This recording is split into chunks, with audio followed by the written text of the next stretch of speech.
crisis tearing at the heart of the royal family.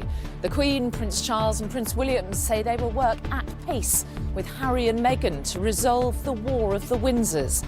24 hours after the shock announcement how the family plans to resolve the dispute engulfing the monarchy. Harry and Meghan say they want to be financially independent, but at what cost? Also tonight, the Ukrainian jet which crashed in Iran. Downing Street says it is urgently investigating reports it was shot down by an Iranian missile. NHS crisis, A&E waiting times the worst on record in England.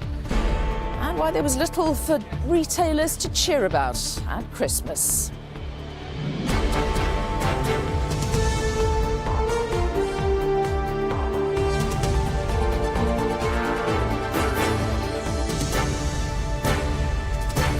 From Buckingham Palace, this is the ITV Evening News with Mary Nightingale.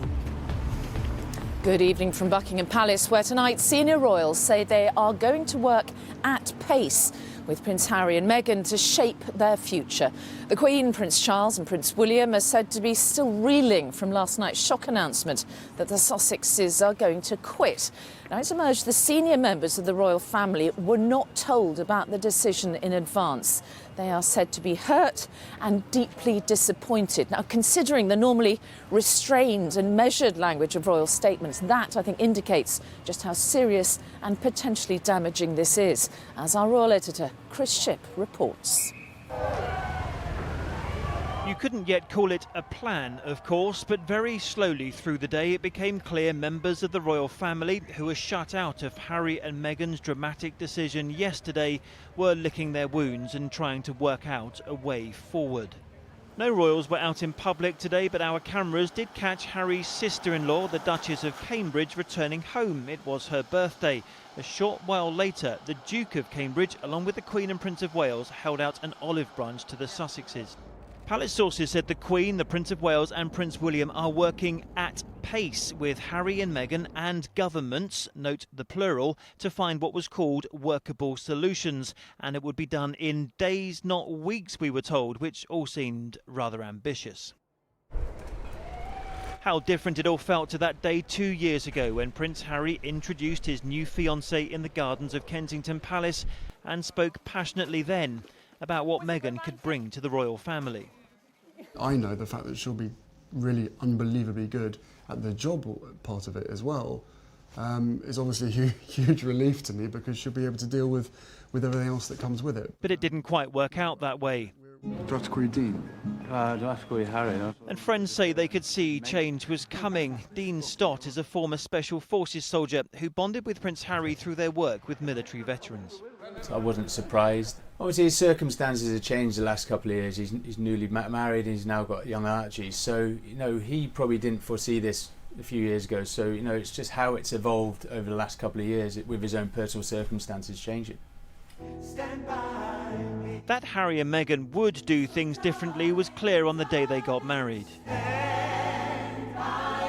They chose the Kingdom Choir to represent the beginning of a more diverse royal family, more reflective of modern Britain. Your lives changed massively since that event in May 2018. Tonight, members of the Kingdom Choir supported Harry and Meghan's decision to take a new direction. They've come to a place where they decided to go a different direction, as many of us do in life. Do you think any less of the royal family because of the decision Harry and Meghan have made this week? She's definitely helped with inclusion and just making the royal family seem a lot more relatable. For me personally, that's what I think. The feelings of frustration and, yes, anger yesterday have given way to a practicality today. This wasn't what the Queen and Prince Charles wanted, but it is the reality of the situation right now. Chris Shipp, ITV News. Prince Harry and Meghan's desire to be financially independent may see them forced to navigate a tricky path. Potentially, they could name their price for commercial deals. But at what cost to their image and that of the wider royal family? Here's Paul Davis. Around the world, their names, their faces are instantly recognisable. Harry and Meghan enjoy celebrity status few can compete with. Cashing in on that seems to be part of their plan to cut the traditional financial ties to the royal family. Their thoughts are set out in the Sussex Royal website they wrote in Canada. The site asks the question, do other members of the royal family hold a title and earn an income? And answers, yes, there is a precedent for this structure. It's thought they're referring to, among others, the Princesses Beatrice and Eugenie, who combine jobs with royal duties. But the Sussexes' vision of their financial future already faces criticism. I think they're rather confused and naive, and it comes across very clearly that they seem to want to have their cake and eat it. They want all the benefits and the costs covered by the state. They even want to keep Frogmore Cottage. They want the security. They want to continue getting money from their father, but they don't want any of the constraints. The Duchess is certainly aware of the commercial value of celebrity status. The right pair of jeans makes you feel good. Before she met Prince Harry, promoting jeans added to an actress's income. Reitman's, really. Before her marriage, she wore an M&S jumper on a public appearance in Brixton, and it immediately sold out. The power of the brand is undeniable. They recently took out the Sussex Royal trademark on 100 items, from pyjamas to calendars, but such influence can carry pitfalls. If they mainly focus on charitable engagements and Harry continues with the Invictus Games, I can see that his brand will become more positive over time. If he continues, or they as a couple continue to fuel the fire in terms of rumours and speculation, that's where the negativity will build and everyone will wonder what he's doing.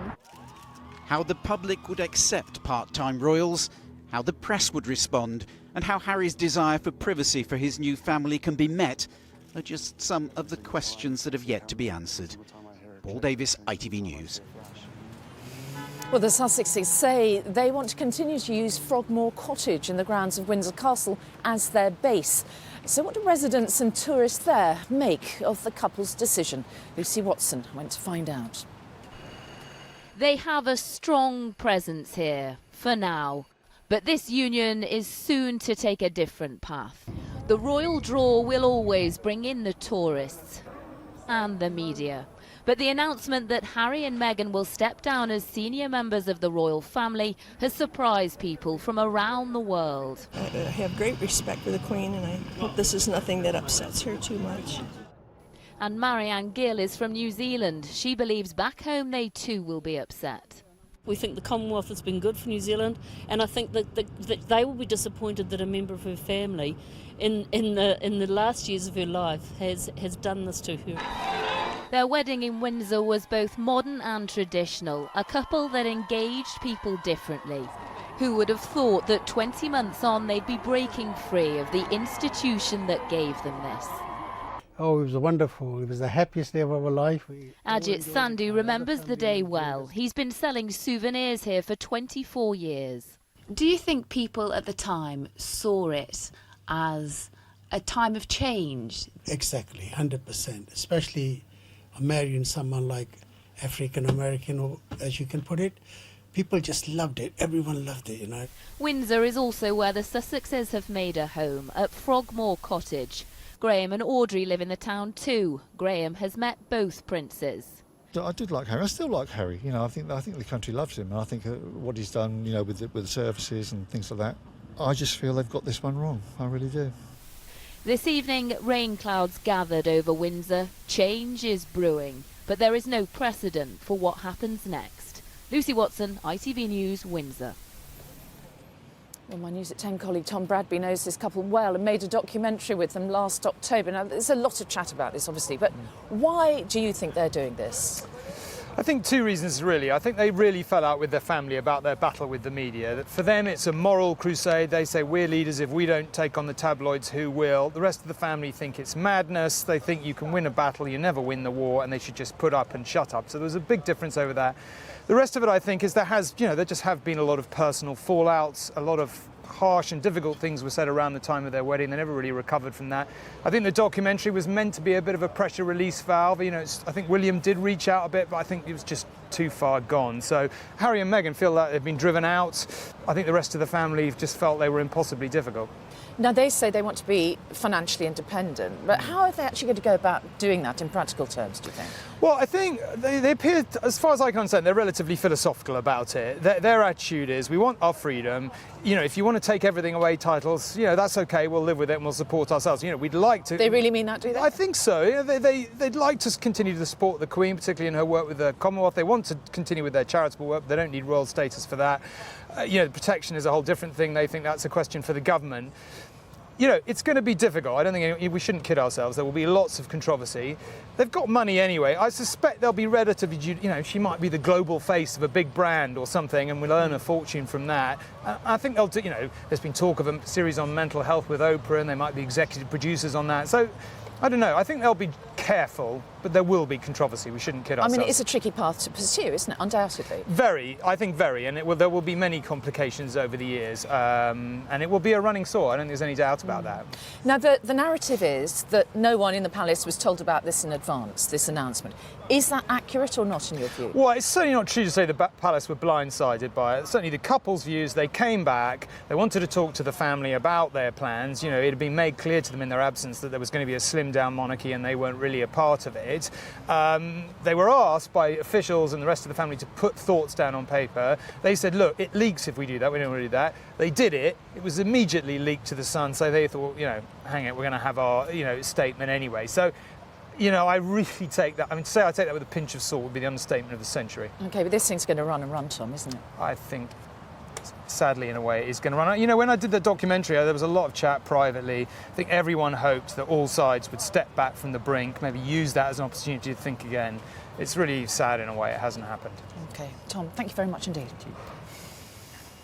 Well, let's move on to today's other main story. And Boris Johnson has called for full and transparent investigation into the Ukrainian International Airlines crash in Iran, which killed 176 people, including 3 Britons. It comes as reports from the US say officials there believe an Iranian missile may have brought the aircraft down. Tonight, President Trump says he thinks someone could have made a mistake. Sergio Carrier has the latest. In Canada, there is widespread shock and grief for those who lost their lives in the Iranian plane crash. Among the 176 victims, 63 Canadians. A large number were Iranian students returning to university, including Nasim Rahmani-Far. Today, her friend recalled the plans he'd made with her for the future. That was the common conversation all the time, because both of us were young and decided about our future. These 3 Britons, Saeed Tamasebi, Mohammed Reza and Sam Zakai, were also killed. And as friends and relatives across the world mourn, there's now mounting suspicion Ukraine flight PS-752 was accidentally shot down by an Iranian missile. US officials believe that is now the most likely explanation. President Trump making this statement in Washington this evening. I have my suspicions. It was very, I don't want to say that because other people have those suspicions also.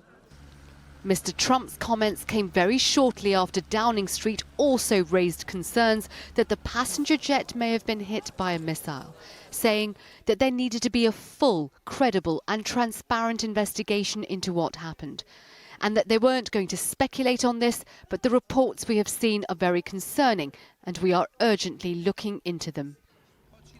As rescue workers continue searching the wreckage for victims, Iran dismissed these suggestions as illogical rumours. The crash came just hours after it had carried out missile strikes on 2 air bases housing US forces in Iraq.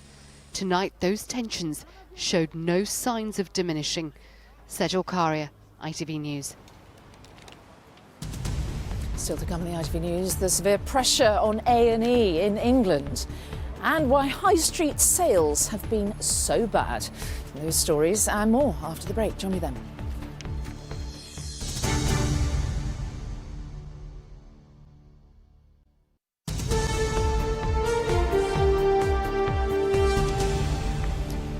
Hello again, welcome back to Buckingham Palace, where the royal family says it will work at pace to find Prince Harry and Meghan a new role, and we will have more on that in just a moment.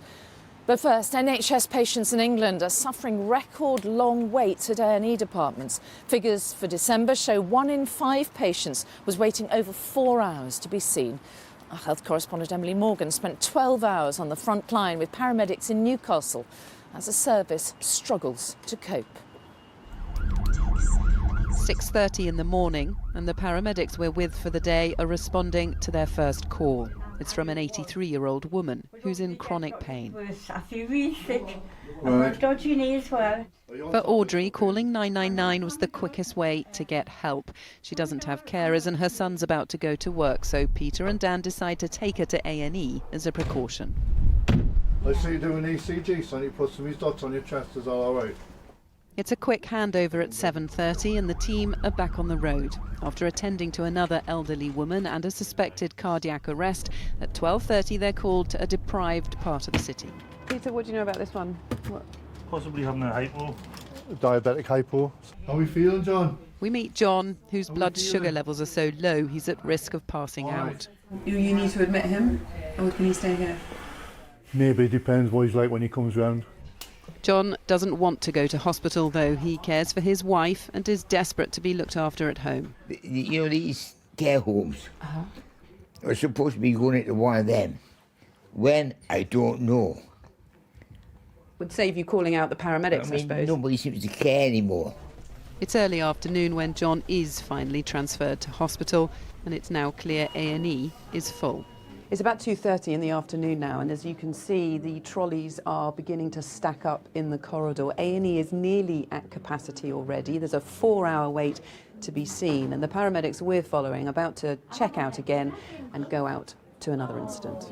Before we leave, I find Audrey about to be discharged. She told me she had to wait 4.5 hours to be seen. When you're sitting there waiting, every second counts, and it seems like your turn is really horrible. Sorry. It's patients like Audrey who are adding to the pressure felt by the paramedics. We've become much more of a primary care service where we deal a lot in the community, from managing chronic illnesses to mental health illnesses, and in between also taking people into hospital when we can't leave them at home. The government insists long A&E waits are down to increased demand, but until that demand is met with better care in the community, patients will continue to be brought here. Emily Morgan, ITV News in Newcastle. Well, there is more misery for Britain's ailing high street, with retailers recording their worst ever sales figures. Last year saw a fall for the first time since 1985. And our business editor Joel Hills is at Lakeside Shopping Centre in Essex. So, Joel, we know that the high street hasn't been doing brilliantly, but why was it so bad? Well, look, the owners of Lakeside said the Christmas crowds across their shopping centres were bigger than the year before. But the big picture, Mary, is clear. 2019 was a year to forget for retailers. Industry is blaming the political uncertainty around Brexit and the timing of the general election for a fall in consumer spending. In a tough market, Marks & Spencer today told us that its Christmas sales held up, rising slightly. Tesco sales over Christmas declined slightly, but John Lewis really struggled. Christmas sales across its department store chain were down 2% on the year before. The issue here is that money is moving online and the competition between retailers is ferocious. The discounting before Christmas began well in advance and the discounts were huge. The problem is that when retailers cut their prices, they also cut their profits. John Lewis's never knowingly undersold pledge meant it had to follow everyone else. The managing director of the department store chain is on her way out of the company tonight. The 80,000 staff that work for John Lewis are being told the company may not pay a bonus for the first time since 1953. But the big picture here is that £1 in 3 spent shopping today is spent online if you exclude food. 5 years ago it was £1 in 6. The trend is clear and established. The upheaval on the high street is set to continue. OK, Joel Hills at Lakeside, thank you. Well, let's end now with more on our main story. Senior royals say they are going to work at pace with Prince Harry and Meghan to help them go it alone. And our royal editor Chris Shipp is with me now. Chris, you heard me talking to Tom earlier, but how serious, how potentially damaging is this for the royal family, do you think? Well, it's not great, but here is where I think we are tonight. There's like a dawning realisation in that place over there that they've got to deal with what's in front of them. As it was put to me earlier, we don't want to be playing on this particular pitch, but we find ourselves on it, and we've now just got to get on with it. So therefore, they're working through all these sort of details, like do they keep their HRH titles? You know, what do they do about security? Because Harry, as the son of Prince Charles, as the grandson of the Queen, he's going to be a security risk no matter where he goes, no matter what his official role is. There's a lot to work out in there, but they are doing it. And I think as Prince Charles, the guy who gives who gives Harry his money, he's the one. He's up in Burke Hall in Balmoral at the moment, but he's the one apparently got his shoulder to the wheel, trying to work out what they're going to do. They can do stuff quickly over there when they need to, and that's exactly what they're going to have to do over the next few days. Can they do it in a few days? Absolutely no idea, but that's what they intend to do. All right, interesting stuff. Chris, thank you very much indeed for that. And you can see more on this in a special ITV programme on Sunday night. Harry and Meghan, a royal crisis, starts at 10:15, and that is straight after the news. But for me, that's all for now. Raggy Omar will bring in the news at 10 from all the team here at Buckingham Palace. Back in the studio, have a great evening. Bye-bye.